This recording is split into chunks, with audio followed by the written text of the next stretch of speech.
On paper, for a lot of people, this island sucks.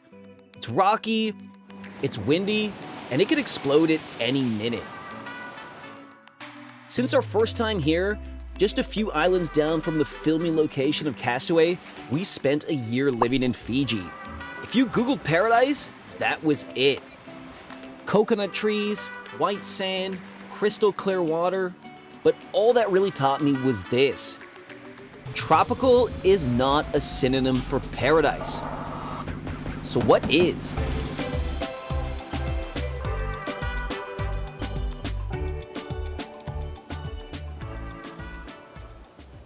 Most people will tell you La Palma has 2 signature knockout punches, but I'm gonna argue that there's 3.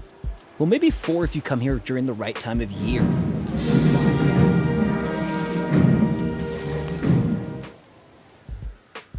This is La Fajana, a public recreation area on the northern coast of the island.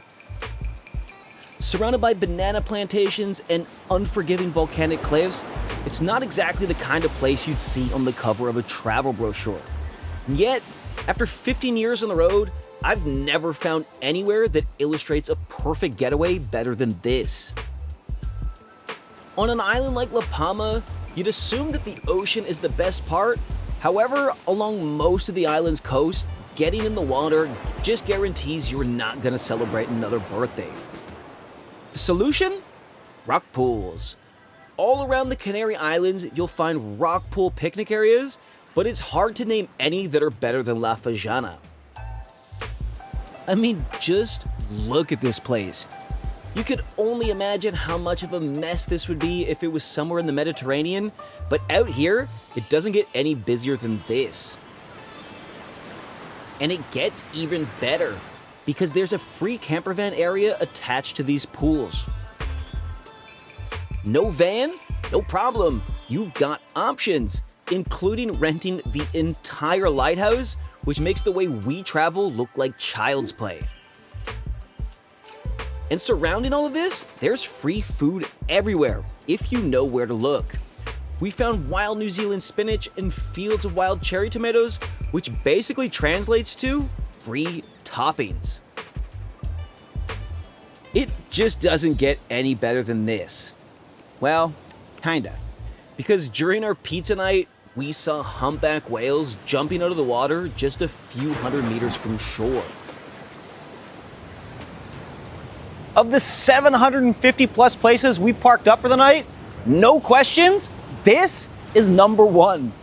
I could probably just end here, realizing that a simple picnic spot has done more to redefine paradise than any luxury resort ever could, but this is just the warm-up.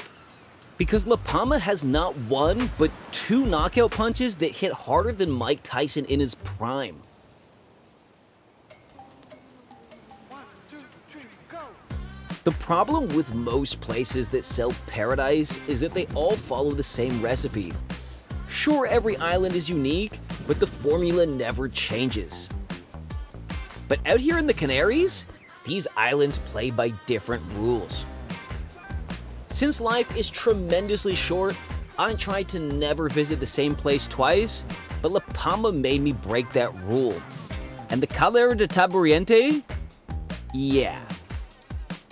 The list of things to do here is longer than my grandma's list of medications. And yes, sometimes it does get cold, but that is perfect because a sweater is one of the best things about this island. Because who wants to hide from the sun during the best parts of the day? The worst part about destinations close to the equator, and now the Mediterranean every summer, is that from mid-morning until sunset, the sun is not your friend.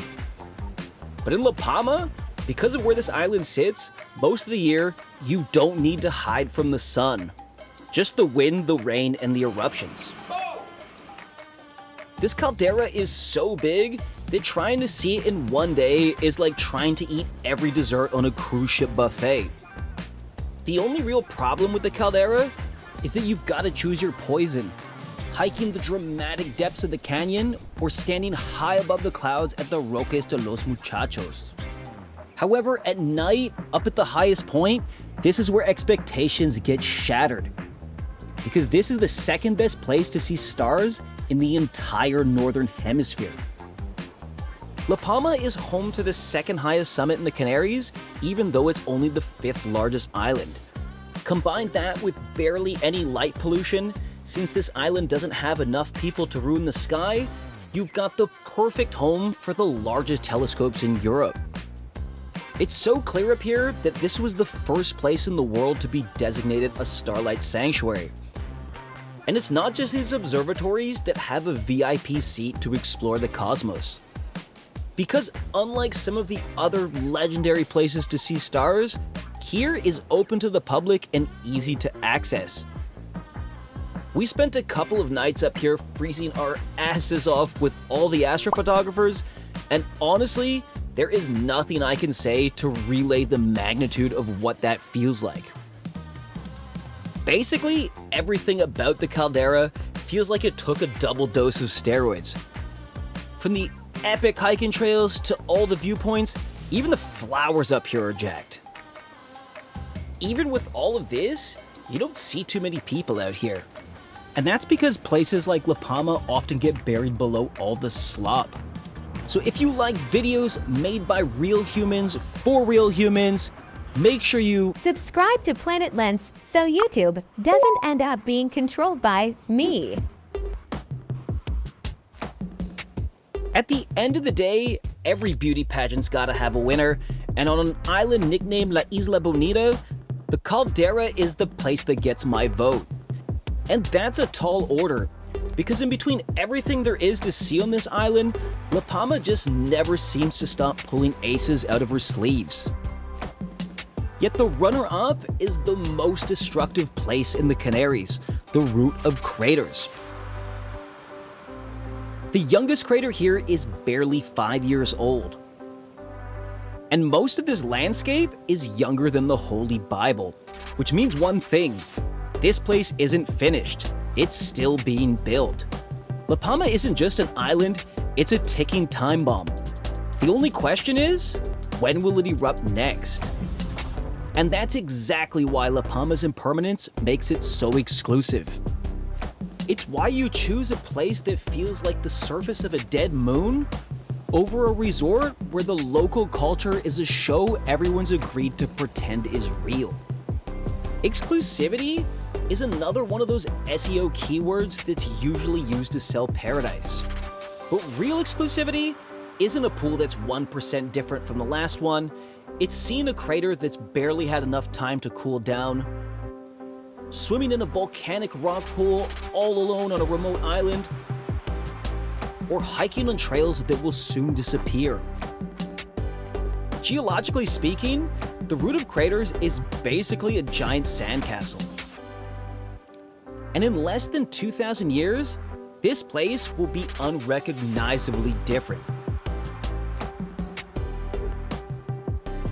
This is why the root of volcanoes is the ultimate now or never experience. It's the main reason I'm coming back here a third time to destroy my knees competing in the former smoker category of the Transvulcania Marathon.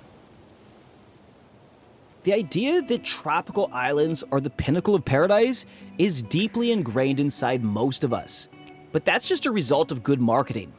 It actually used to be my job selling paradise to people 10,000 kilometers away, when the reality is, they did not need to come that far.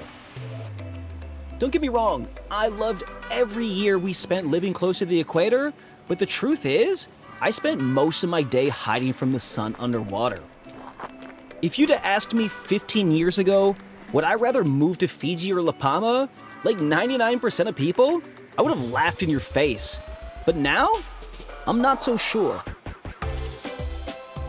Paradise is much easier to find than most people think, and there are plenty of places you'd never expect to find your perfect getaway. Sometimes the real question isn't where to go, what to do, or what to see, it's this: can you find good wine and cheese? Because if you can always make the argument that you found it.